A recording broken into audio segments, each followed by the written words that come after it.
let's talk about this one. A lot of people didn't know about this. Did you know that Nikki Haley has found a new job? Am I shocked? I mean, I'm really surprised she didn't become the Democratic nominee. I'm just saying, with as much money as she's taken from the Dems this election cycle. Her or Mitt Romney, how did it not make it? Nikki Haley, ladies and gentlemen, has joined the Hudson Institute with fellow friend Steve Bannon. That's right, the anti-China, ultra-conservative, warmongering Institute of Hudson, right, has now opened the doors to let Nikki Haley jump on in. Come on, let's bring the article up and I will read along. This is from The Hill, ladies and gentlemen. Haley joining the conservative think tank. Well, really quickly, Chanda, I mean, all the warmongering that she did during the campaign, right, refusing to drop out, this is not really a surprise because she set herself up to get this type of position over at the Hudson Institute.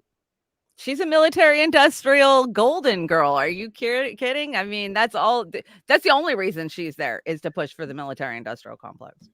Former UN Ambassador Nikki Haley is set to join the Hudson Institute think tank. The group announced Monday.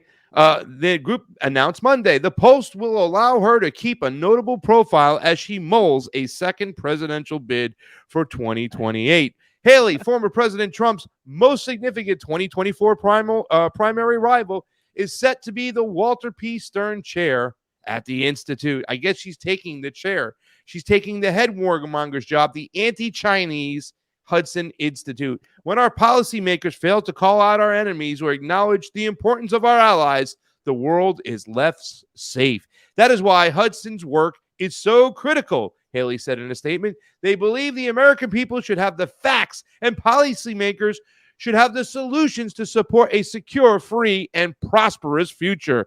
I look forward to partnering with them to defend the principles that make America the greatest country in the world. Haley served as governor of South Carolina before joining the Trump administration. She's sometimes mentioned as a potential presidential candidate for Trump, though the bitterness in the primary fight between Trump and Haley could make it difficult for the presumptive GOP presidential nominee to select her. Nikki is a proven effective leader on both foreign and domestic policy. Hudson President John Walters said in a statement, in the era of worldwide political upheaval, she has remained a steadfast defender of freedom and an effective advocate for American security and prosperity. We are honored to have her join the Hudson team.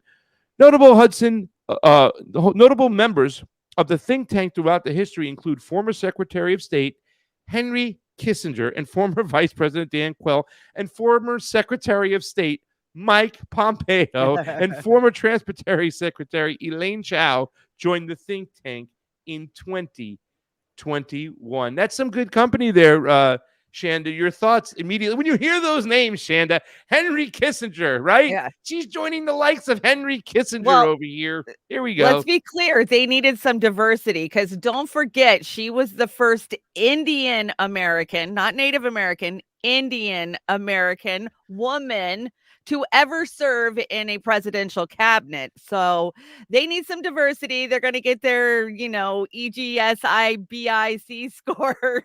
And they mark the box because they've got her there. Well, I want to bring something up real quick, see if I can bring it up. I want to do something too, because I do want to point out that there is somebody that was very well known at the Hudson think tank. He was recently a keynote speaker, right? Let me see if I can get it up. I don't think it can. Don't even get me started with sorry. Did I say that out loud? Yeah, I'll bring you to the ground with it. That's what she said jokes. I know it's totally that's what she said joke. Let me see if I can get it up. I'm trying to figure it out right now. Slides. I think that's slides. No. Why can't I get this up? That's what she said. Oh, here it is. Oh, stop. I told you. Stop it. Here it is. Guess who was the keynote speaker at the Hudson Institute? Look at that there. Oh, no way. Steve Bannon, right? So this is Isn't he your buddy now that you're a Republican and hanging out on the right? Yeah. Now that I support Donald Trump, that somebody said in the chat, Steve Bannon, Hudson Institute keynote speaker. This is where a lot of the anti-China rhetoric comes from, Chanda, this Hudson Institute. This is where Steve Bannon has made his bones. He's also been supported by a guy named Miles Guo, right? And this is what Nikki Haley is doing. She's becoming part of this clan. She's solidifying her position in this clan right over here. So it's kind of crazy. I do have another video over here, and this is something I made not too long ago, because here's the thing. When you have people out there like Steve Bannon and his little minions, you tend to get people start repeating garbage out there. There was a guy who made a video not too long ago, and just the other day, when we were playing the video with Miriam Hanen was on with Garland Nixon, we were talking about the bridge, and we played a video of this little independent news channel. I don't know where all these conservatives get all this money from, right? It's like a little dinky independent news channel that has less views than mine, and yet it gets a ton of money to spew this bullshit. And you had this Asian American woman going after, pretty much the CCP. The Chinese CCP are the ones who attacked the bridge, literally coming with a straight face saying they're the ones who attacked the bridge. And they said, whistleblower Miles Guo. Matt Aaron has run an awesome article on who Miles Guo is. He's an ex-Chinese nationalist that has been banned from the government, was thrown in prison. When he got out, he fled to America, and here he is hanging out. But when you have these little dinky channels and you keep repeating this rhetoric, this is why it's important. I talked about this with Jamie Chanda, and I think I'd like to get your opinion, because I think it's important not to blame communism on everything. Because if you blame everything on communism, right? I don't blame communism on everything. I blame everything on communism. You can then get easily twerked or moved into a position where you're going to manufacture consent for war with countries like China. It's very, very dangerous when you start pointing the finger at communism. Then you start pointing the fingers at every country that is communism. And the next thing you know, a Cold War turns into a hot war. Yeah, that's exactly what the both sides of the party do, but more so the Republican Party. We have a bad case of isms in the United States. I don't care what isms it is, right? And people don't know their freaking ass from a hole in the ground when it comes to these isms.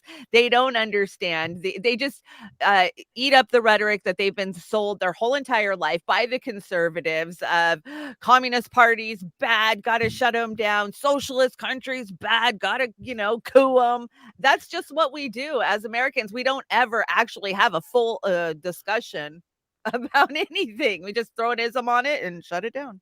Jamie, you got any opinions about this? Cheese Slice, if you want to jump in, because I know this is something you talk about quite a bit, and it's like you're mad about the right things, you're just mad at the wrong people sometimes. Right. It's just very, very troubling, and he put it up. Why we try so hard to turn a Cold War into a hot war. But Jamie Cheese Slice, give us your opinions on why it is dangerous and any thoughts you have on the subject. Well, I mean, a lot of it has to do with the divisive nature of our media. They want to divide and conquer, classic strategy. But if you got people blaming, I mean, you've got people who can identify the problem, but they're blaming the wrong source of the problem, then you're never going to find an answer to the problem. Yeah. And that's the most important thing. If we got to find a way to correct people to make sure that they're not blaming the wrong people, because it's neoliberals that they should be angry at. It's neocons they should be angry at. And you've got neocons and neoliberals in both the Republican and the Democrat Party. The percentages might be different from one to the other, but and you got some politicians who are both neocons and neoliberals. And yet these are the people who've been in charge for 40 plus years.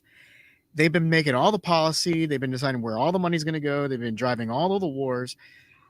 And yet they're not the ones being blamed.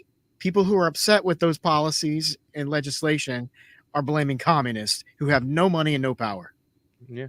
And, there's good and bad in everything, right? There's good things about religion. There's good things about being a Catholic. There's some bad things, right? You look at the Bible, there's some stupid things in that Bible. I don't want to, piss on anybody's religion over here. But I mean, there's positive things, there's negative things. There's good things in communism. There's bad things in communism. There's good things in capitalism. There's bad things in capitalism, right?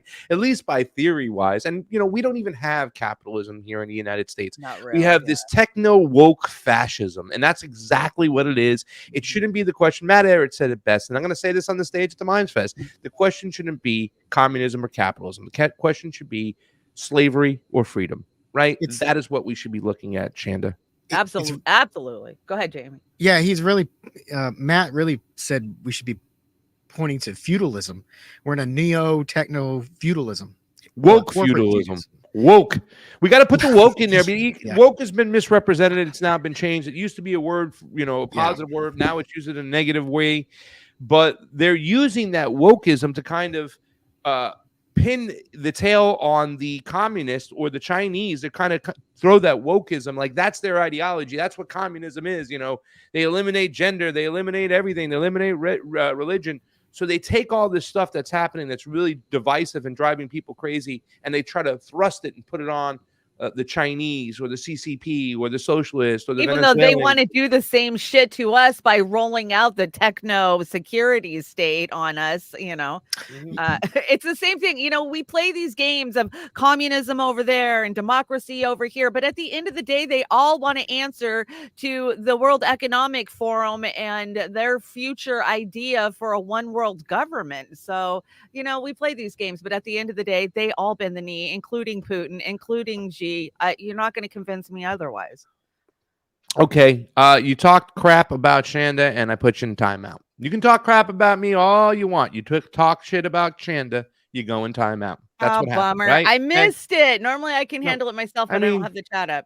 It wasn't even that bad of a comment, but it was enough. You don't talk shit about my friends. I'm a mod, so I can see.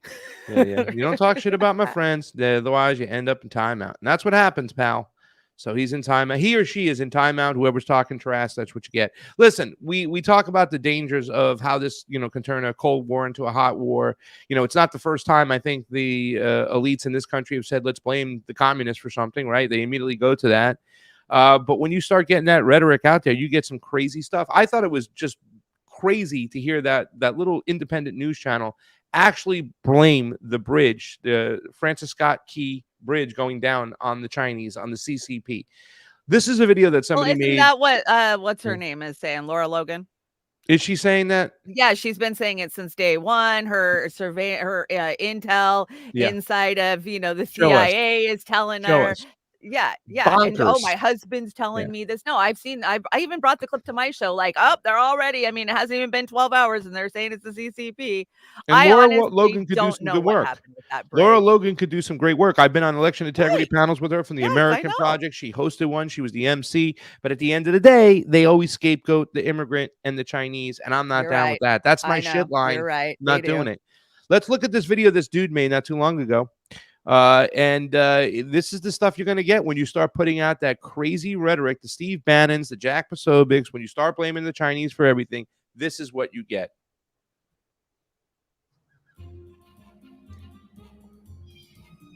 Miles Guo, my friend, you've got a lot of good people fighting for you. Can you pause it real quick? Stay strong.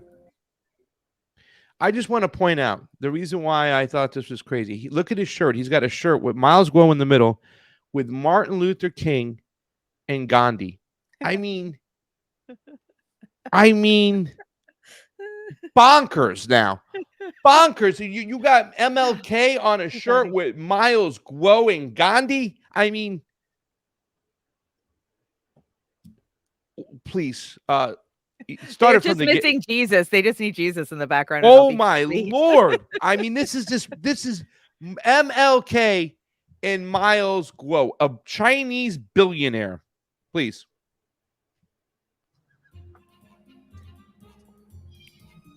Miles Guo, my friend, you've got a lot of good people fighting for you. So stay strong. We're here. We're praying. We're on your side. Free Miles Guo. Xi Jinping, we're coming for you. Keyboard, through the keyboard, don't. Take down the CCP. Yeah. Fuck the keyboard. I'm coming straight at you. My keyboard's mighty. I'm coming hard. I'm gonna get a metal keyboard when I hit you over the head with it. These are great. Yeah. Oh. And Xi Jinping. You're an ass. What a waste of fucking time and space. Free Miles Guo. Hey, it only got 50,000 views. Freedom Talk. I don't know where these guys get this money from, right? Who are these people, right? It got 50,000 views. I mean, we know where they get the money from, Pasta. Come on. They're paid to say the things they're saying, while we're over here in true independent media starving because we look at it from an unbiased point of view on both sides and just tell the truth. So unless you're willing to sell out to somebody, you're not going to get that big payday. And we know that.